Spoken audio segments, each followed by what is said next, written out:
Thank you, Matt. Welcome to the talk tonight on CBS 5. Longtime Hustler magazine publisher Larry Flynt is speaking at Syracuse University tomorrow, talking about the First Amendment and free speech.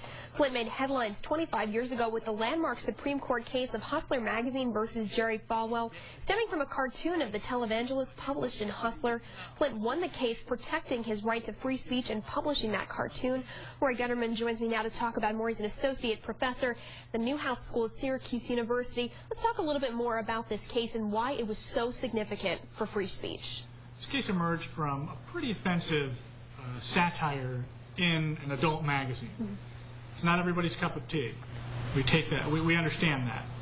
The satirical ad, however, made fun of a very prominent public figure who then tried to bring a lawsuit for emotional harm and emotional damage against the magazine.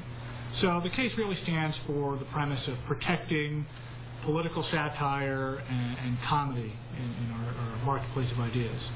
So tell me what specifically he's going to be talking about tomorrow. Why now? Why so many years after this case?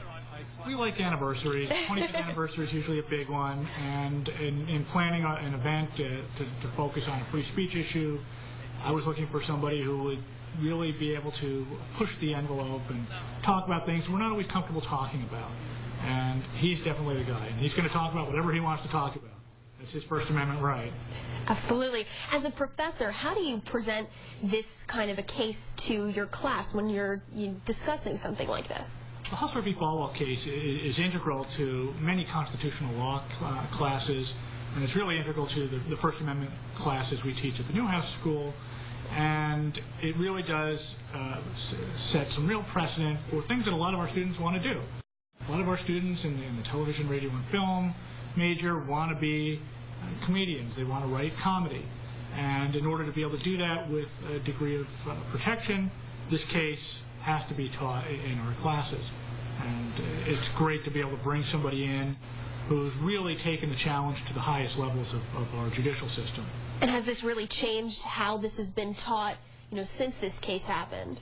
This case has been pretty important in just about every major Supreme Court case that dealt with First Amendment issues in the last 25 years, whether it's the Westboro Baptist Church and their right to protest at military funerals, which not all of us would support, or whether it's a pathological liar's ability to lie about military honors that he never really had.